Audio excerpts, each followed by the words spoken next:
Morning, नमस्कार और जोहार। आप सभी का स्वागत है द न्यूज पोस्ट में और मैं हूं आपके साथ सुहाना। खबरों में आगे बढ़ेंगे। आज के झारखंड की तमाम 24 बड़ी खबरें और महत्वपूर्ण खबरों से रूबरू कराएंगे, लेकिन इससे पहले अगर आपने नहीं किया है द न्यूज पोस्ट को सब्सक्राइब, तो सबसे पहले आप हमारे चैनल को सब्सक्राइब करें, बेल आइकन पर क्लिक करना ना भूलें, क्योंकि इससे आपको राज्य भर की तमाम अपडेट मिलती रहेगी। तो चलिए शुरू करते हैं आज की महत्वपूर्ण खबरों से।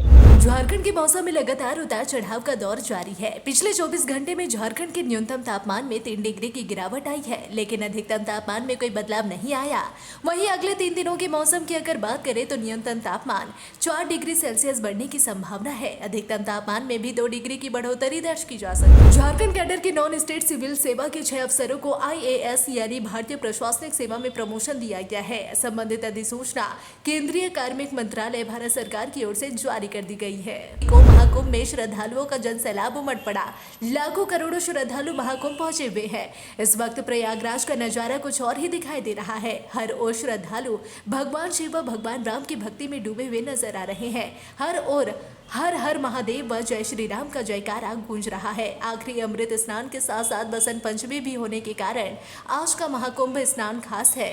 हेलीकॉप्टर से संगम पर मौजूद श्रद्धालुओं पर फूल बरसाए गए। चोर अक्सर दबे पाव घर में घुसते और चोरी करके 9 2 11 हो जाते हैं, लेकिन लगता है कि आजकल के चोर भी हाई स्टैंडर्ड हो गए हैं। अब चोर भी चोरी करने के लिए स्कॉर्पियो का इस्तेमाल कर रहे हैं। गुमला जिले के भरनों से एक ऐसी ही अनोखी चोरी का मामला सामने आया है। यहाँ चोर स्कॉर्पियो से आए और एक घर के बाहर खड़ी पिकअप वैन लेकर फरार हो गए।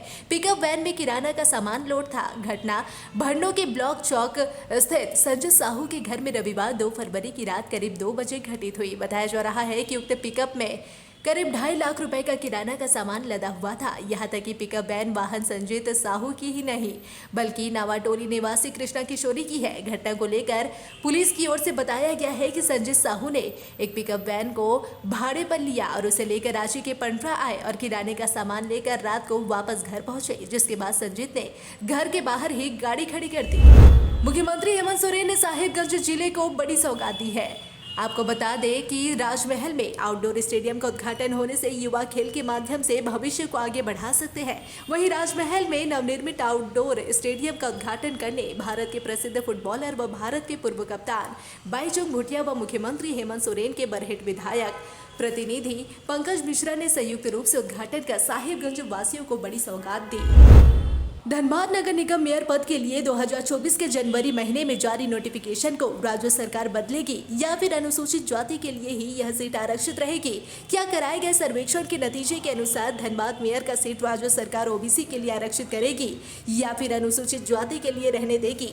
ओबीसी की संख्या जानने के लिए कराए गए सर्वेक्षण रिपोर्ट क्या धनबाद नगर निगम मेयर के आरक्षण रोस्टर को बदल देगा? क्या धनबाद के ओबीसी मतदाता ही तय करेंगे कि कौन होगा धनबाद का मेयर? झारखंड सरकार ने स्थायी रूप से राज्य के पुलिस विभाग की कमान प्रभारी डीजीपी को दे दिया है। गृह कारा एवं आपदा प्रबंधन विभाग ने इसकी अधिसूचना जारी कर दी है। ऐसे में देखें तो लंबे समय से प्रभारी डीजीपी के रूप में सेवा दे रहे हैं, लेकिन अब स्थायी पुलिस महानिदेशक और महानिरीक्षक बना दिए गए। अब अनुराग गुप्ता को स्थायी डीजीपी बन जाने से दागी पुलिस अधिकारियों में हड़कंप मच गया। अनुराग गुप्ता के काम करने का तरीका सबसे अलग है। कभी थाना पहुंच जाते हैं तो कभी जनता के बीच जाकर उनकी समस्याओं का हल करते हैं। झारखंड के अलग अलग इलाकों में 2 दिनों से घूम रही बॉलीवुड की जानी मानी अभिनेत्री सारा अली खान अचानक देवघर पहुंची और बाबा बैद्यनाथ की पूजा अर्चना की। डीजे विशाल सागर की देखरेख में सारा अली खान बाबा बैद्यनाथ मंदिर के गर्भगृह में पहुंची और कामना लिंग पर जलाभिषेक किया। मंदिर के मुख्य प्रबंधक रमेश परिहस्त और वैदिक पंडितों ने सारा अली खान से विधि विधान पूर्वक पूजा अर्चना करवाई। सारा अली खान के साथ उनके परिवार की कुछ महिलाएं भी थी। पुलिस की लाख कोशिशों के बावजूद हजारीबाग के चौपारण में पोस्ते की खेती पर लगाम नहीं लग रही है। पोस्ते की खेती पर लगाम लगाने के लिए हजारीबाग एसपी अरविंद सिंह खुद पोस्ते की खेती में उतर गए। उन्होंने अपने अधिकारियों के नेतृत्व में ग्राम मुड़िया में वन भूमि और निजी जमीन पर करीब 50 एकड़ में लगी पोस्ते की फसल को ट्रैक्टर से नष्ट कर दिया। लातेहार पुलिस को बड़ी सफलता हाथ लगी है। पुलिस ने राहुल सिंह गैंग के 5 अपराधियों को गिरफ्तार कर लिया। पुलिस ने 5 बदमाशों को गिरफ्तार कर जेल भेज दिया है। सभी बदमाशों की गिरफ्तारी बालूमाथ थाना क्षेत्र के जोगियाडीह मैदान से हुई है। पुलिस का कहना कहना है कि सभी बदमाश कोयला व्यवसायी मुकेश सिंह और चंदवा में 4 लेन सड़क निर्माण साइडिंग में गोलीबारी मामले में शामिल रहे हैं। गिरफ्तार अपराधियों में वीरेंद्र गंझू, मुन्ना गंझू, उमेश गंझू, दिलीप उराव और विकास साव शामिल हैं। बसंत पंचमी के दिन भोलेनाथ के इस पवित्र द्वादश ज्योतिर्लिंग में तिलकोत्सव मनाने की परंपरा है। जिला प्रशासन पूरी तरह से मुस्तैद रहती है। सभी द्वादश ज्योतिर्लिंगों में से देवघर स्थित बाबा बैद्यनाथ की अपनी अलग ही पहचान है, जो किसी भी ज्योतिर्लिंगों में देखने को नहीं मिलती। इस शिव धाम में एक से एक परंपरा सदियों से चली आ रही है। उसी के तहत एक अनोखी परंपरा है बसंत पंचमी के दिन बाबा बैद्यनाथ का तिलकोत्सव मनाने की। यूं तो बसंत पंचमी का पर्व देश भर में विद्या की देवी मां सरस्वती की पूजा अर्चना के रूप में मनाया जाता है, लेकिन देवघर के विश्व प्रसिद्ध बाबा बैद्यनाथ मंदिर में आज बसंत पंचमी का दिन बाबा बैद्यनाथ के तिलकोत्सव के रूप में मनाया जा रहा है और तिलक की यह रस्म अदा करने मिथिलांचल से बड़ी संख्या में श्रद्धालु बड़े बड़े कांवड़ लेकर बाबा धाम पहुंच रहे हैं। बेरहमी से पिटाई करने का एक मामला सामने आया है। यह खबर आई है कोडरमा से। जुमरे तिलैया थाना क्षेत्र के बाईपास स्थित एक शोरूम के मालिक ने 2 युवकों को ट्रक में बांधकर पीटा। शोरूम मालिक का तर्क था कि ये लोग चोरी करने के लिए आए थे। बाद में पुलिस को जब जानकारी मिली तब दौड़ी घटनास्थल पर पहुंच आई और दोनों युवकों को कब्जे में ले लिया। आपने ऐसे कई किस्से सुने होंगे कि दरवाजे पर बारात आई पर बिना दुल्हन के ही लौट गई। कई शादियां तो फेरे होने के बाद भी टूट जाती है। अक्सर इस तरह की शादियों के टूटने की वजह दहेज न मिलना होता है, लेकिन इस बार तो दूल्हे को उनकी मनपसंद चीज नहीं मिलने पर भी शादी टूटने की नौबत आ जाती है। कई बार शादी टूटने की वजह बाराती भी बन जाते हैं तो शादी की तैयारियों में नुक्स निकालते हैं। लेकिन क्या आपने कभी सुना है कि किसी की शादी एक गाने के कारण टूट गई हो, और वो भी लड़के की? जी हाँ, एक ऐसा ही अनोखा मामला इस वक्त सोशल मीडिया पर खूब वायरल हो रहा है। झारखंड में हर मुद्दे पर एक दूसरे का विरोध करने वाली कांग्रेस और भारतीय जनता पार्टी शहरी निकाय चुनाव दलीय आधार पर कराने के मुद्दे पर एक मत है। कांग्रेस के प्रदेश प्रभारी गुलाम अहमद मीर ने 2 फरवरी को शहरी निकाय चुनाव दलीय आधार पर कराने की मांग की थी। आज भारतीय जनता पार्टी और भारतीय कम्युनिस्ट पार्टी ने इसका समर्थन किया है। भाजपा के प्रदेश प्रवक्ता प्रदीप सिन्हा ने गुलाम अहमद मीर की मांग को जायज बताते हुए कहा कि भाजपा भी चाहती है कि शहरी निकाय चुनाव दलीय आधार पर हो। वहीं गुलाम अहमद मीर की मांग का भारतीय कम्युनिस्ट पार्टी ने भी समर्थन किया। हालांकि भाजपा के प्रदेश प्रवक्ता का यह भी मानना है कि कांग्रेस की सहयोगी पार्टी झारखंड मुक्ति मोर्चा भी पार्टी सिंबल पर चुनाव कराने को तैयार हो जाएगी। किसानों के लिए केंद्र सरकार ने वर्ष 2016 में एक नई योजना लॉन्च की थी, जिसको नाम दिया गया था ई-नाम। इस योजना से किसानों ने अपनी फसलों को ऑनलाइन बेचकर गढ़वा जिले में अब तक 5 करोड़ रुपए का कारोबार कर चुके हैं, जिसमें 2 करोड़ रुपए का डिजिटल ट्रांजैक्शन हुआ है। जिले में अब तक 17,000 किसानों का ई-नाम पोर्टल पर रजिस्ट्रेशन किया गया है। झारखंड के 6 नॉन स्टेट सिविल सर्विस के अधिकारियों के लिए खुशखबरी है। इनको भारतीय प्रशासनिक सेवा के तहत झारखंड कैडर में प्रोन्नति मिली है। केंद्र सरकार के कार्मिक मंत्रालय ने इस बाबत अधिसूचना जारी की है। साल 2023 की रिक्तियों के विरुद्ध इन सभी को प्रोन्नति मिली है। इनमें कंचन सिंह, धनंजय कुमार सिंह, सीता पुष्पा, विजय कुमार सिन्हा, प्रीति रानी और राजेश प्रसाद के नाम शामिल है। आपको बता दें कि IAS कैडर में प्रोन्नति पाने वाली कंचन सिंह राज्य के SSP चंदन कुमार सिन्हा की पत्नी है। उन्होंने CDPO पद से सेवा की शुरुआत कर इस मुकाम को हासिल किया। इस लिस्ट में शामिल विजय कुमार सिन्हा इंजीनियरिंग सेवा से जुड़े रहे हैं। नोटिफिकेशन जारी होने के बाद संबंधित अधिकारियों को बधाई देने का तांता लगा हुआ है।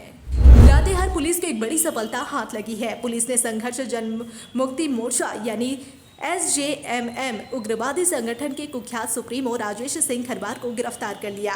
प्रेस कॉन्फ्रेंस कर लातेहार पुलिस ने इस मामले के बारे में जानकारी दी। प्रेस कॉन्फ्रेंस में बताया गया है कि उग्रवादी राजेश सिंह ने 3rd रेल लाइन निर्माण कंपनी के संवेदक विकास तिवारी से लेवी मांगी थी। साथ ही विकास तिवारी को जान से मारने की धमकी भी दी गई थी।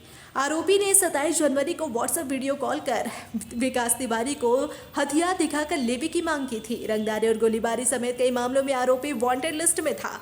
ऐसे में आज पुलिस कुख्यात उग्रवादी को गिरफ्तार करने में सफल हुई है।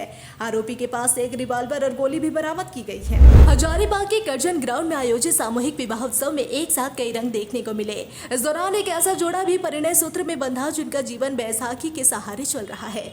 दुल्हा दुल्हन दोनों दिव्यांग है। दाम्पत्य जीवन में बंधने के बाद दोनों को नया सहारा मिल गया। इस सामूहिक विवाह उत्सव में कुछ ऐसे जोड़े थे जो बोल और सुन नहीं पाते थे, तो कुछ ऐसे थे जिनकी आंखों की रोशनी चली गई। वहीं कुछ ऐसे लोग भी थे जिन्हें 2 जून की रोटी भी मुश्किल से मयस्सर हो रही है।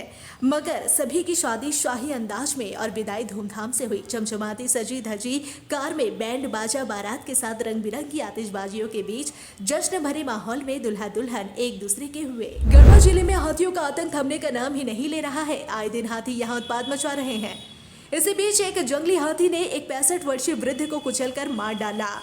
वृद्ध का शव जंगल में ग्रामीणों को छत-विछत हालत में बरामद हुआ। घटना चिनिया थाना क्षेत्र के खुरी पंचायत के नक्सली गांव पालामाटी टोला की है। भीषण हादसा तमाड़ थाना क्षेत्र के रणगांव के पास हुआ। जानकारी के अनुसार वैगन आर कार में सवार होकर 3 लोग जमशेदपुर से रांची में एक शादी समारोह में गए थे।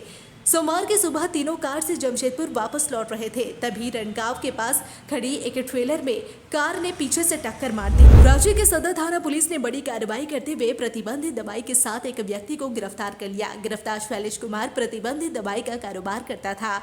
वह दवाई दुकान का संचालक है। उसके घर और दुकान में छापेमारी करते हुए दवाई को जब्त कर लिया गया।